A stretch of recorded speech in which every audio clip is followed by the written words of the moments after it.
All right, looks like they closed the door, so that must mean it's time. How y'all doing? Right on. Have any of you guys ever had that dream where you wake up and you go to audition for a play? Now I'm a theater guy, so I've auditioned for plays. And you show up and they're like, all right, let's get you on stage. And I'm like, but wait, I don't even know my lines. Well, Saturday, I had that dream, and I'm like, just tell me my first line. If I know my first line, I'll be able to get it. And nobody could tell me my first line. So I woke up and I'm like, oh man, what's this telling me about my presentation, right? Because it's I'm not prepared, whatever. And so that was the start of things. Then we got to the airport to fly from Salt Lake City to come here, and the flight that we were on was too heavy. Not all of us could fit on the airplane. And so I got booted off the airplane. And they're like, don't worry, we got another flight this evening. It'll be fine. And so I stayed there till about midnight for this flight to come in, and it got canceled. And so I slept in the airport all night long. And just, nicely, they came with a little pillow and a little blanket, and I cuddled right up. And I slept the night in the airport. Finally, got up in the morning, flight was there, people were starting to show up. A little delayed, but we finally got here, and showed up over here at the motel and went to check in, and they're like, oh, you didn't show up on time, so we gave away your room. What? Oh man. And but they were great. They hooked me up with another room, got it all settled out, and that's how my Unreal Fest started. And so I'm hoping that the presentation isn't indicative of my dream, and it goes a little bit better than the rest of the things going on. Now, what does that story have to do with one asset, infinite media? I don't know, but if any of you can find through the presentation a connection between weird dreams and bad things happening before a presentation, I got a really dope t-shirt. It's got our Space Monkey logo and a whole bunch of Unreal mixed into it. You come up afterwards and tell me how that works. I'm going to give you a t-shirt. I got a couple of those, so come on up afterwards. Anyway, we're going to get started here. I'm Nathan Riddle. I'm the studio director for Space Station Animation. We're an animation studio based out of Salt Lake City, just north of Salt Lake in a little town called Layton. All right, so we are a creator-led studio that uses game tech to tell stories faster and to be more cost-effective. By creator-led, I mean Shonduras. Has anybody heard of Shonduras? I know I've got one fan back here. Yeah, a couple of Shonduras fans? Right. Okay, so Shonduras, for those that don't know, got his start in the early Snapchat days. He came home from a church mission where he went over to Honduras, and his name's Sean, and when he got back, everybody's like, Shonduras. And he kind of liked that. So he started doing Snapchat and started doodling and doing these great little doodles, and really picked up a huge fan base on Snapchat. And he wanted to be the first famous Snapchatter. And he got there, and he got to where he could move people. He would get somewhere, and he was hired by AT&T or Disney or Taco Bell and all these different companies to go to events, talk about the event, but then push them to an activation. And he'd get on Snapchat and he'd be like, oh yeah, look at my cool doodle, by the way, go over here. And people would go. And so people loved Shonduras, and he would go and do this a lot. But Snapchat really wasn't interested at the time of being a creator platform. And he jumped over there initially because he thought there's too many people on YouTube. This is 10 years ago, not too many people on YouTube, as we've seen a lot of people pop off over the years. But he was talking to his buddy, Casey Neistat. And Casey's like, no, come over to YouTube. Everything's cool over here. So he jumped over, started building his brand, started doing the same thing on YouTube. And at this time, they had a daughter named Adley. And they started making videos. She'd pop into some of the videos, and they realized that family content really popped off. When instead of just going to music events or whatever they were doing, that family content was where it was. So they started a second channel. His first channel was called Best Day Ever. Oh yeah, I got a laser on here. I'm gonna use it. Woo! So Best Day Ever was his vlog where he'd go around and he knew from his mission days that he wanted to be somebody who brought goodness into the world. And so that's why he picked best day ever. We're going to go out and have a best day ever. We're going to bring positivity into the world. And then he started a channel, A for Adley, which was learning and fun. It was just stuff for, little kids, and it really popped off. This content was great. She's a cute little girl, and everybody gravitated to it. And before too long, his daughter was more popular than him. And her channel popped off, and so then they just started ratcheting back and forth. The success to that channel was the fact that they were just playing pretend. They were making up stories as they went, and everybody just kind of resonated with it. During that time, they also started coming up with another one called G for Gaming. G for Gaming is a very similar show, and it's the same family. They're doing the same stuff, but they just play games together. Right? A lot of video games, a lot of Roblox, just whatever things we've made, all kinds of fun stuff. They also started making apps. There was a family from California. They're like, oh, Shonduras, we're big fans. We want to make you an app.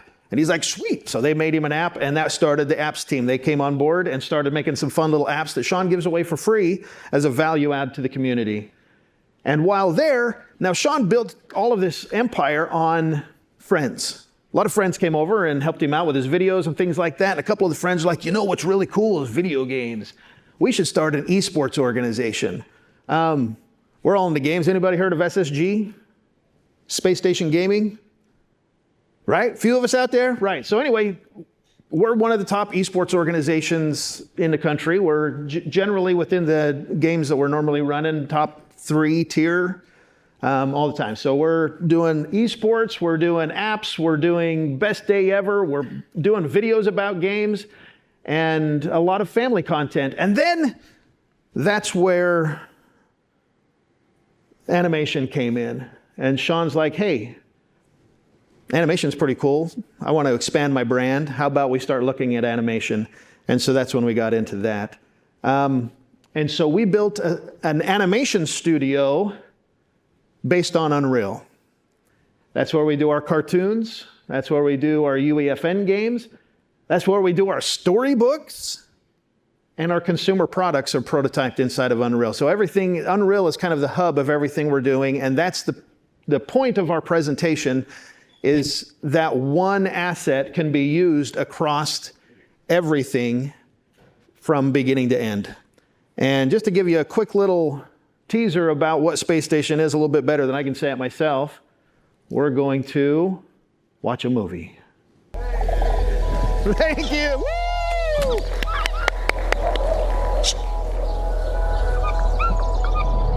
Reimagining things through an animation studio for social media platforms and the creator economy is just something that had never been done, and it just seemed spicy, so we went after it. Fun way for us to use the footage that we had already filmed with our family that people just already enjoyed and loved, but like reimagine it through using cartoons. And it's been just a blast doing that. But where are the keys? Come on! Very hard! Building something for the creator economy. We're also using a lot of real-time tools that are able to speed up our process so that we're able to create content at a faster rate than has traditionally been done. Everyone on the team is just happy and willing to figure things out together, and it's so hyper collaborative. We thought about this new opportunity of an animation studio as like, can we build a studio around the creator economy and the audiences that are naturally living on social media? Especially because when you reimagine it, you don't need to come up with a story, you don't need to reshoot the audio, you don't need to go super deep on these characters.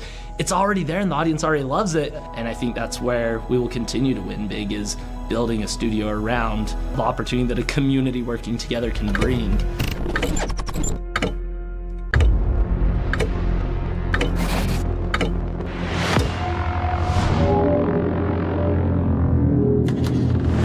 The new Rainbow Ghost Fortnite game. Oh, shoot. Go kids, go, go, go! Good job, Nico! Oh, he's right behind me. Run! Watch out, don't go that way.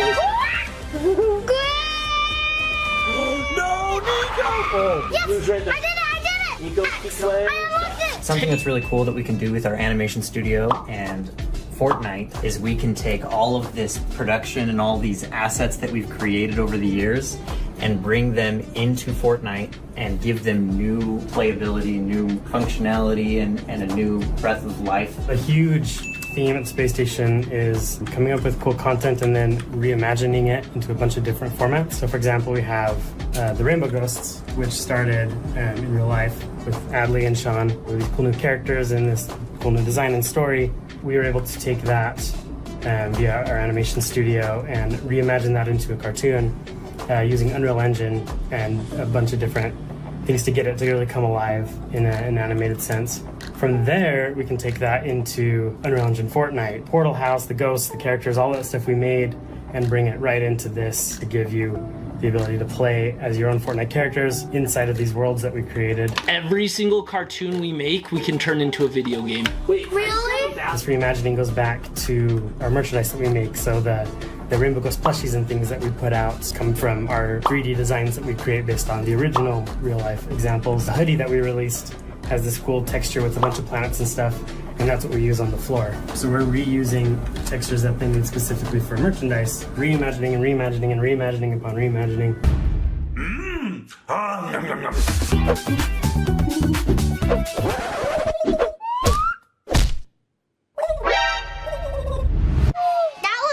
Easy. Instead of just being able to watch Adley go in and run away from the Rainbow Ghost, they can actually go experience it themselves. We just have the best community in the world, be able to make a place for kids who, you know, love gaming like Adley and Nico. It's just cool that we have this crazy community of gaming kids that love to do this and just give them a space to be able to play and enjoy. Shoot, shoot, shoot, shoot, shoot, shoot, shoot. Ah! Dead end. Wait, no! Oh, you should have let him slide by you. You could have snuck by. Guys, I unlocked the pink door! I unlocked the pink door! Okay, where do we go now? Let's go! Let's get out of here! Let's get out!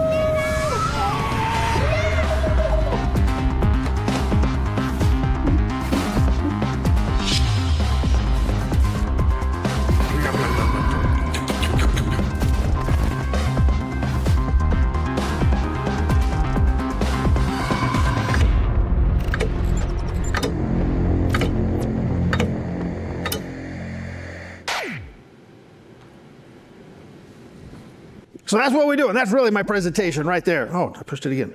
So if you guys want to bail right now, that's pretty much it. But so we're going to be talking about the A for Adley family cartoon, which is the focus of today's talk. So I don't know, 4 years ago, I was actually, I don't know, I've got 20 years of experience in games, right? So we've been building games for a long time, and I just always hated when we'd finish a game, we'd put it up, and I'm like, man, we built these cool worlds. We ought to be able to just keep using this for stuff and tell more stories and whatnot. But we were a game company, so we just focused on games. And that's kind of the way it had to be early on. But I always thought, man, if we could just keep using this stuff. And so 4 years ago, I was kind of in the process of starting a studio that would use game tech to be able to take all these assets and be able to tell stories. And about that same time, a few of my animator friends had noticed that Shonduras was looking for somebody to help him animate and start an animation studio. And luckily they were all my friends, and he's like, hey, do you want to help me run this studio? And they're like, no, you ought to talk to my friend Nate. Hey, do you want to help me with this studio? No, you ought to talk to my friend Nate. And so eventually he just called me up and he said, everybody keeps dropping your name, so maybe I ought to talk to you. And so he told me what he was up to. I told him what I was up to, and we're like, hey, this looks like it might work out really well. So I jumped on board with him, and we started using Unreal 5 to be able to tell our stories a little bit faster and be able to build out some amazing worlds for the A for Adley family cartoon. One of the first things that we needed to tackle, though, as I was mentioning, the one-off problem. You build a game, you put it on a shelf. You build a cartoon, you put it on a shelf. You build things and put it on a shelf rather than trying to maximize the potential of every single asset. And so there's a lot of missed opportunities there. And so I got there, the seeds, not one-offs. We're trying to build something that will continue to grow when we first build it. And so that's the idea of trying to overcome the one-off problem. And we also realized that production is expensive. It costs a lot of money to make a game, and it costs a lot of money to make a cartoon, and it costs a lot of money to create art for merch. What if we could look at the opportunity and just only build once for all of those things and then reuse those assets over and over. And so we had to shift our perspective. And if anything, if you walk away with anything today, this is the slide I hope you think about, is just shifting your perspective from just thinking about the title. You're not just building a title, a game. Or when I'm talking to my animation friends, we're not just building an episode. We're not creating a series. We're not just doing that one thing. We are building an entire ecosystem around a brand. We're building that ecosystem around our IP, and we're trying to grow that and maximize the value of everything that we create. Because you're building something bigger than the title, bigger than an episode. You're building something that a community wants.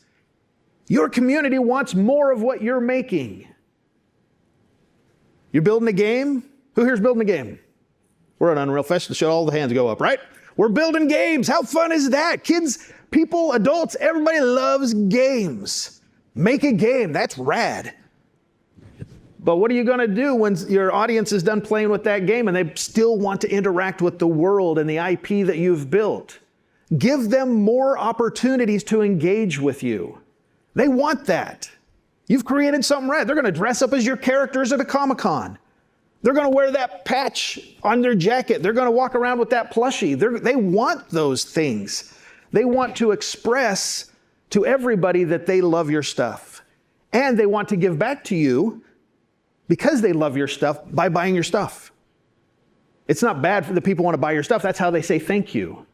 Now, don't gouge. Don't be rude. That's another talk. But your community wants to connect with you. And so we're going to talk about A for Adley. Our audience loves connecting with us. And so we're providing as many opportunities for them to connect with us as possible.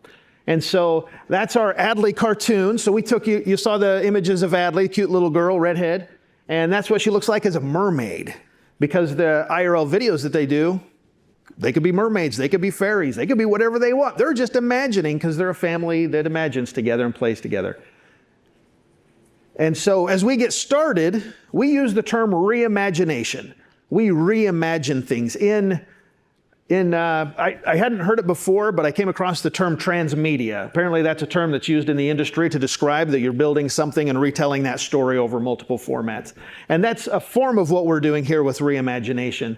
We're taking something that was real in our case and reimagining what it looks like as a cartoon. We reimagine what that looks like as a video game. We reimagine what that looks like as a storybook, as merch. And a lot of times, as we go through that reimagination process and create new things in animation, the family looks and says, oh my gosh, that's really cool. Let's rebuild that in real life. And so it makes this full circle flywheel of things that create the centrifugal force that keeps us moving ahead. And so how we reimagine things, it starts out with that IRL video, and we take that video and we look and say, oh man, this one got 34 million views. We know kids love this story. And so we'll take that and we'll cut it down to the best, 6 to 10 minutes, depending on how long we need for the story and how much effort we want to put into it. And then we plan and cut that down to something that we can animate, and then we design all of this to be able to go into multiple formats. And so mermaids in real life. So last year, Adley's birthday party was a swim mermaid birthday party. And so she invited some friends over and they swam in the pool and they filmed some adventures of them pretending to be mermaids. And so we were looking back earlier this year and be like, okay, what episode should we use for launching summer? Well, mermaids is a great opportunity to talk to our audience about summer. Swimming is fun. And there's a lot of merch ideas that we could go around that, and we could build a lot that's going on. So for our episodes, we start with that IRL content. We do a story cut, and we cut it down to those best little bits. And then our concept team jumps in and starts creating what would those things look like in 3D? What would they look like as a toy? What would they look like no matter where we're going to go with it? And then we design our multi-platform assets from that point. When we're thinking about this shift in perspective and changing our mind about building one-off assets, this is where the rubber starts to meet the road, right here at the concept phase. This is where you're going to really need to think about, what does my IP look like as a toy? What does it look like as a book? What is it going to look like? And design your characters so that they kind of, as much as possible, fit all of those different things. And so we started down with some great drawings. Our concept team is amazing. We've really grabbed a good group of people, and they're creating some really amazing things. But just even down to like, okay, look at those hairstyles. Look how fun those are. Which one's going to be good for animation? Well, that one's going to be hard for animators. They're going to have to get that bobbing around. Which one's going to be good for print? I don't know, too many flyaways. All those different questions we're making, we're saying, okay, how is this going to work in those different formats? But it all starts with good design. Having a great designer is so imperative for anything that we're doing in this space. So here was some process we went through with Sean. Way too detailed, way too silly.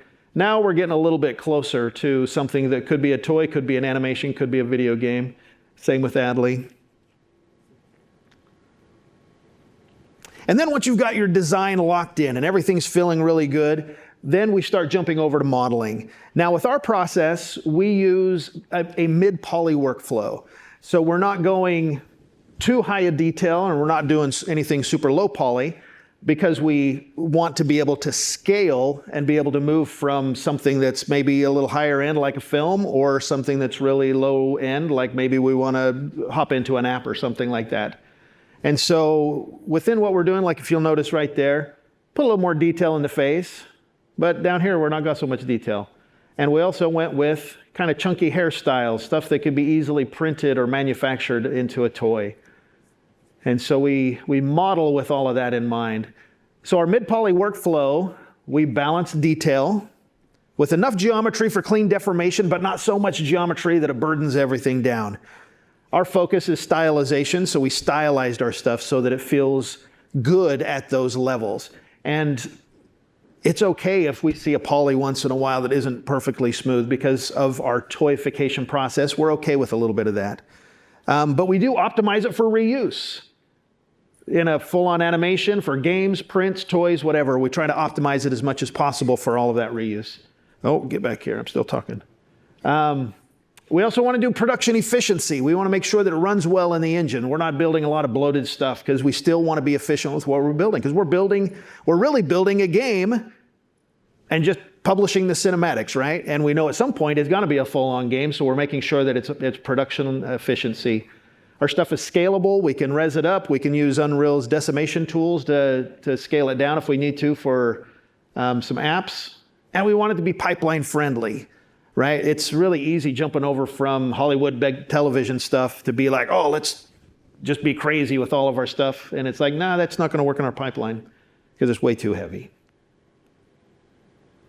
And so our asset, so Adley, our cartoon Adley, she's been in a feature film that was released in movie theaters across the country. She's been in a lot of YouTube videos. She's been in some UEFN games. We rendered her out for books, and we'll go over that. And she shows up on all of our merch. And that merch, well, it looks like we modeled her out and put her on as a sticker on that thing. Those are actually also in real life and 3D. So our 3D characters can actually swim on those little kickboards and be able to have them in both places.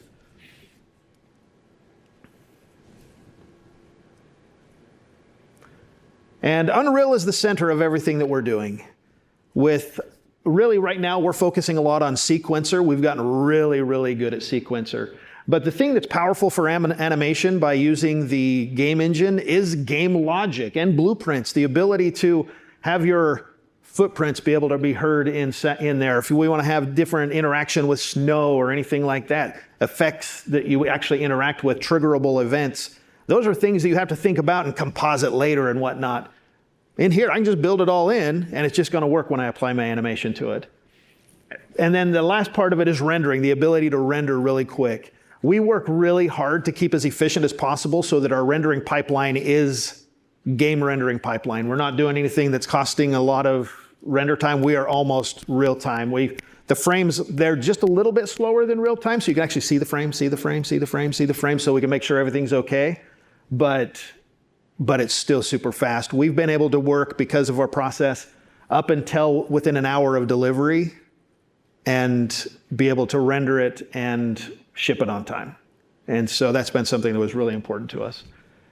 And so yeah, Unreal, love Unreal. But sometimes you're doing stuff that Unreal hasn't prepared for, like rendering books. That's something that was something not on their radar, right? So sometimes we've got to build our own tools. We found that using Sequencer was powerful. How many of you have used Sequencer to build some cinematics, right? Rad, love it. We jumped in there, but when we're trying to kick out thousands and thousands of shots and sequences to make episodes, last year we created 2 hours of content, just animated content using Sequencer. We found that just bringing in all the bits and pieces and assembling it together was kind of a tedious task. And so Mitch right here, raise your hand. Woo! So Mitch is one of my favorite men on the planet, and his brother Tanner as well. We'll get into him here in a minute.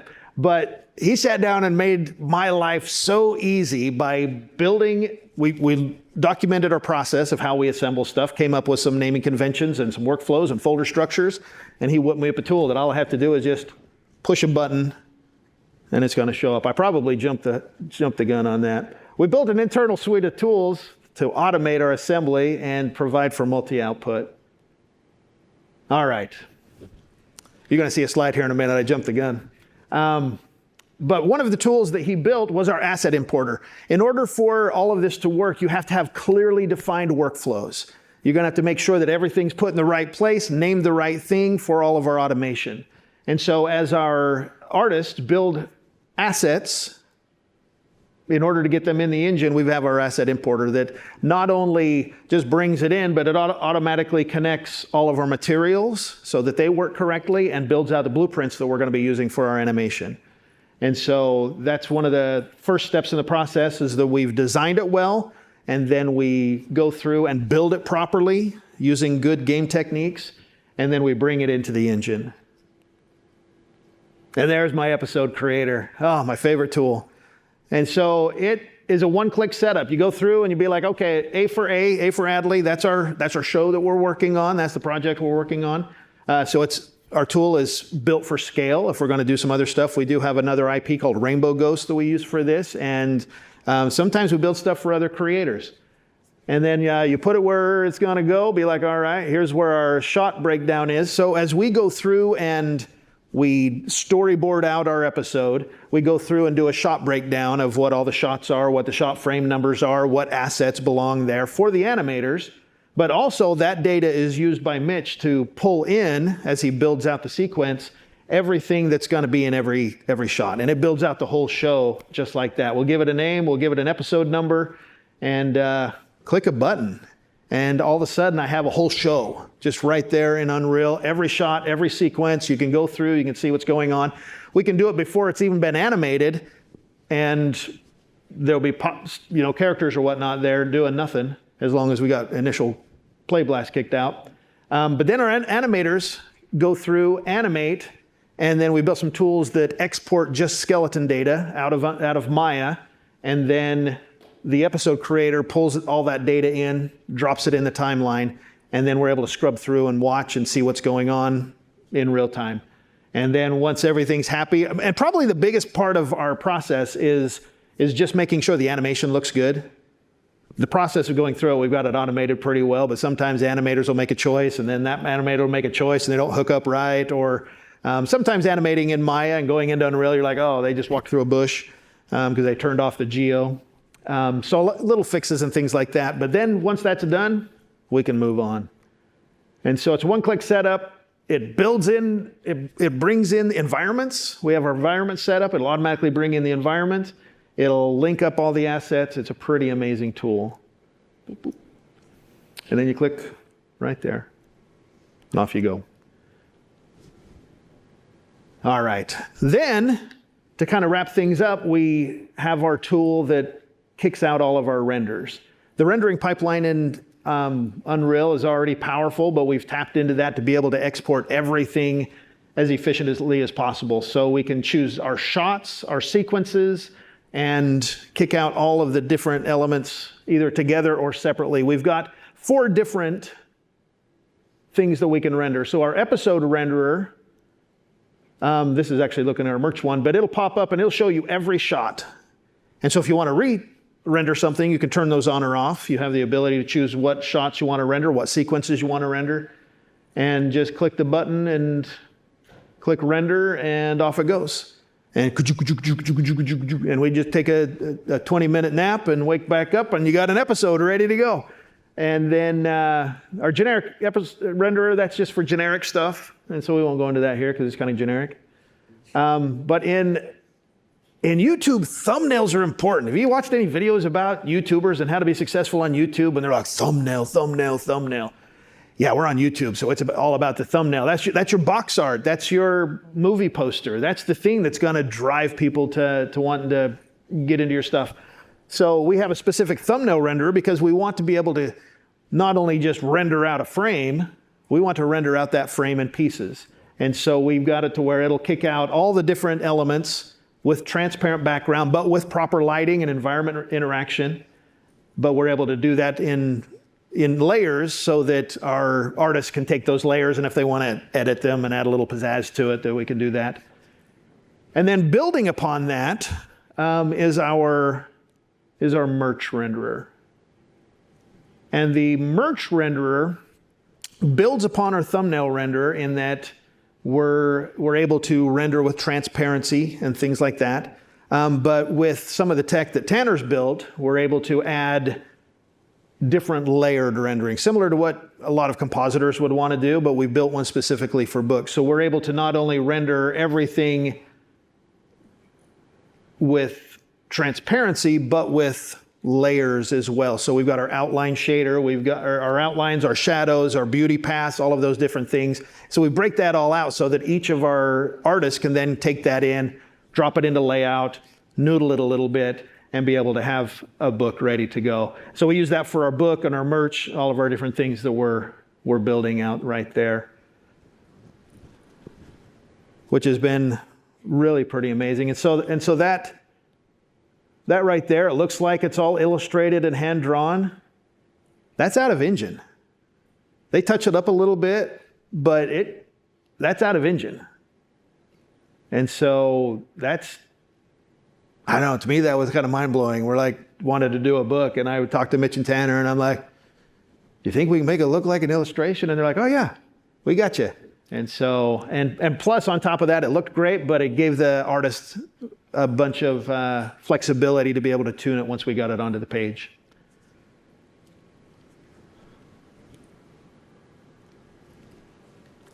What are the business benefits of thinking about one asset, infinite media? One, there's reduced time to market, fewer artist hours because we only have to build it once, and our teams are a lot more streamlined. But it opens up so much more opportunity to generate revenue, to generate more interest in your IP because now you're in more places. There's a lot of great benefits to jumping into a multi-format production philosophy.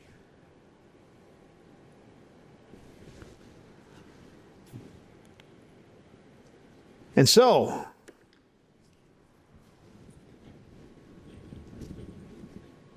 I want you to think beyond the title. I want you to envision what could be. Because people want more of your stuff. Envision it, think about it, plan for that. And the best time to plan for it is at the beginning of a project. How many of you are in the middle of a project and you're like, wow, I'm a little late to this? A few of us, yeah, I've been there. But it's not too late. Maybe your stuff's already halfway built the right way. It's all game stuff, right? We're thinking about game. We're just making sure that instead of our characters not having mouths because I only need 13 bones, maybe we ought to give characters a little bit of a mouth so they can open and close their mouths. Just thinking ahead about how you're going to use it and trying from the beginning to plan so that you've got everything in place. Unreal Engine provides the infrastructure that allows you to do it. With Unreal, you're able to build and render and make everything look fantastic. You're able to go from episodes to games to books merch. We render everything that we're doing right out of Engine. So all of that stuff is useful in every format. And speed. Obviously, you're going to probably need some custom tools to be able to speed up your workflow, making sure that you document the processes you go through to build out your pipeline, and then make sure you build some tools to speed that up. So reimagine. We talked about reimagining at the beginning. Reimagining for us was thinking about how do we transition from an IRL video of a cute little girl doing silly things with pirates and fairies to now thinking about how we can retell those stories across every platform. And while we do jump into Unreal and Epic first things, we're in a lot of different spaces. We're playing in Roblox. We're playing wherever a community exists that our audience wants to engage with. We're jumping into those places. So from really high-end stuff, trying to be in a movie theater, all the way down to playing on apps and physical product. We're just this week launched a doll line of dolls. I don't have I guess I do have a picture of them right there. That's Adley and Navy. They just got their own dolls. And all of that was pre-vised and developed inside of Unreal. And so we were able to take all of those things, render them out, send out the final files, send that to our manufacturers, and with a little bit of back and forth, we ended up with a really cool doll. Now that doll hair looks a lot different than the doll hair that we initially planned on, but we do have toys that do have that solid hair. But for the dolls, we're like, you know what, maybe we want some real hair on this one, so we made some choices. So it's not a one-to-one. It's not like your one asset is always 100. You know, there's a little bit of noodling and things like that. So it's not just to not make you guys think that you can just, that it's magic. It still takes a little bit of work, but it does allow for a lot of optimization to make things happen. So anyway, that's kind of the presentation. So that's me. If you want to chat on LinkedIn or Instagram, you can find me at Nate Riddle. If you want to scan that, you can go check out our cartoons on YouTube and kind of see the things that we've been up to. And it's pretty fun. If you go and watch our very first episode and watch our newest stuff, there's an evolution there. It was really pretty fun because we just jumped in when they were already kind of trying to make things happen, and we're like, hey, build this boat while you're floating down the river. And I'm like, all right, let's go. And so you can see the progress of our team. We work with a lot of juniors, and we've trained them along the way, and they've come a long way. So anyway, that's all straightforward, so I don't imagine too many questions. But thank you guys for coming. I really appreciate you being here, and enjoy the rest of your Unreal Fest.